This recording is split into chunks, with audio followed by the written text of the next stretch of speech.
Ever since the first man looked up at the night sky, a question has persisted for thousands of years.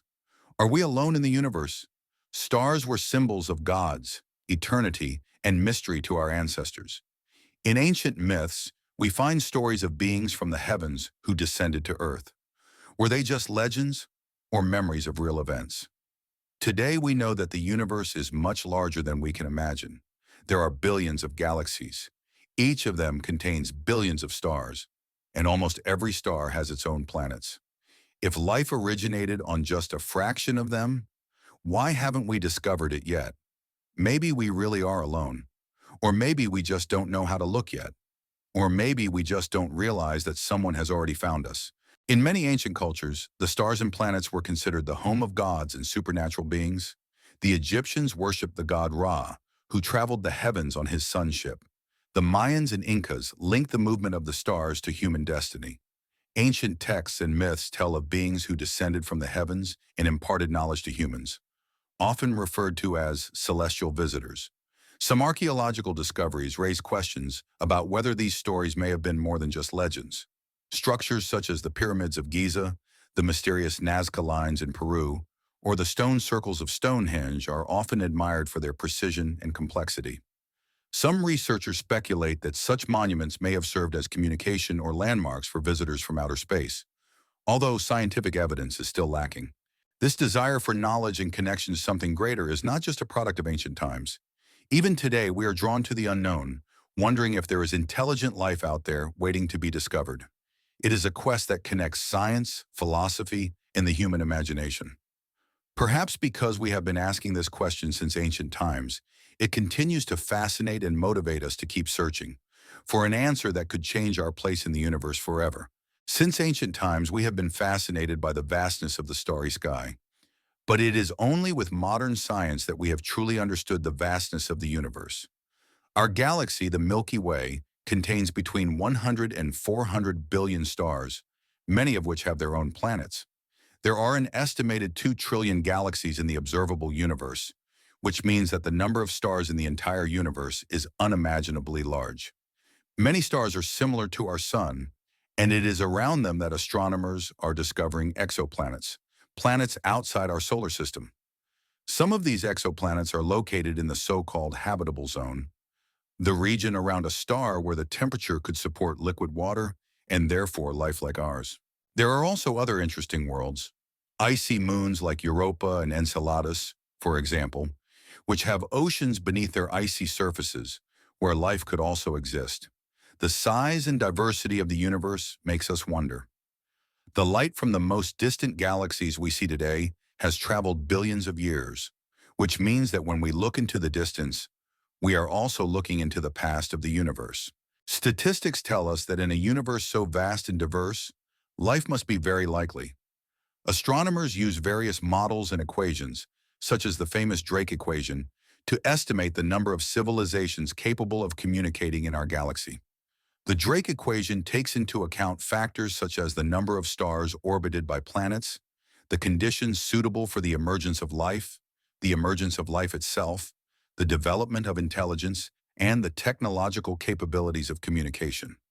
Although many variables are still uncertain, even very conservative estimates suggest that there could be several thousand, or even more, intelligent civilizations in the Milky Way. But the universe is much larger than the Milky Way, meaning that potentially billions of worlds could host life in various forms. The probability that we are completely alone is therefore extremely low.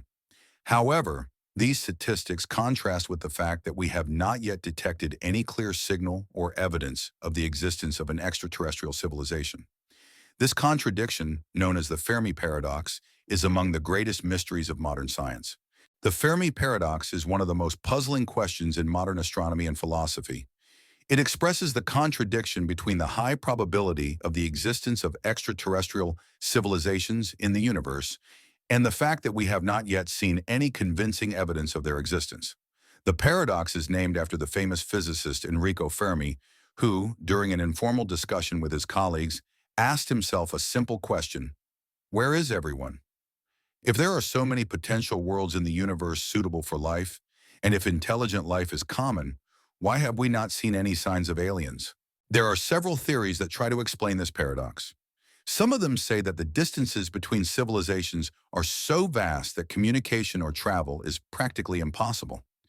Others suggest that advanced civilizations may deliberately hide their presence, for example, due to fear of danger or because they do not want to be disturbed.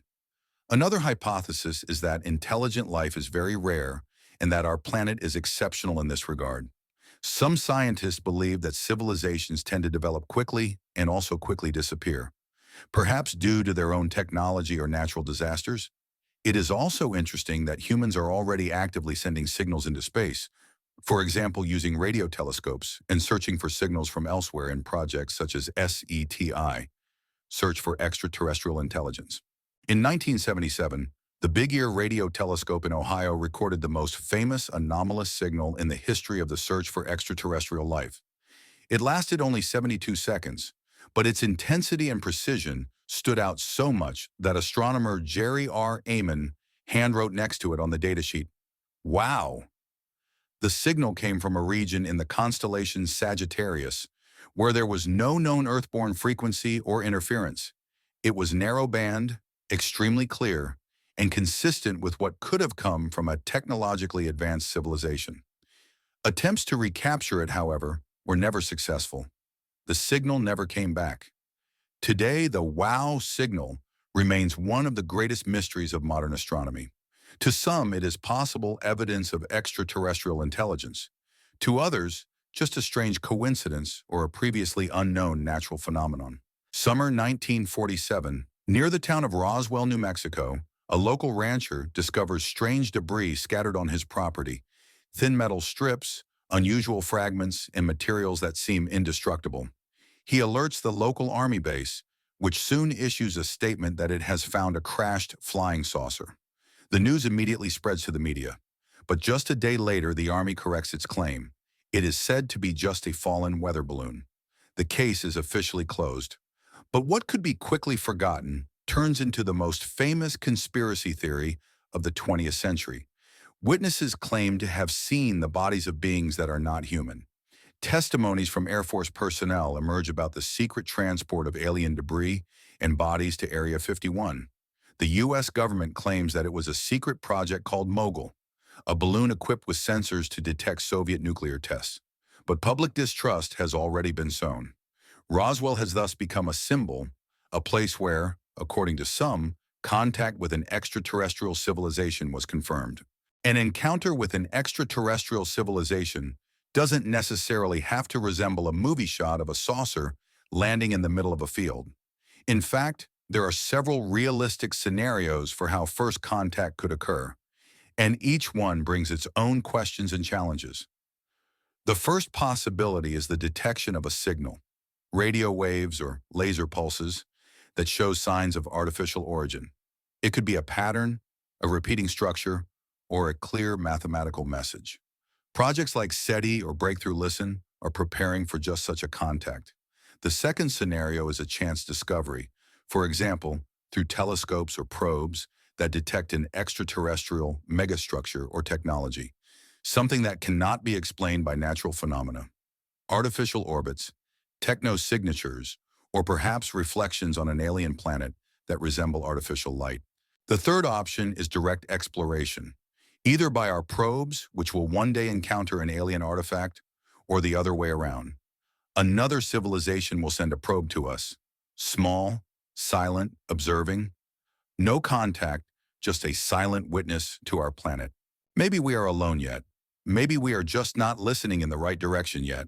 And maybe we have already been visited long ago. We just don't know it. The universe is huge, full of stars, galaxies, planets, and possibilities. We are looking for clues, signals, signs that there is someone else out there somewhere. But so far, we only hear silence. And so we can only ask, what do you think? Are we really alone in the universe?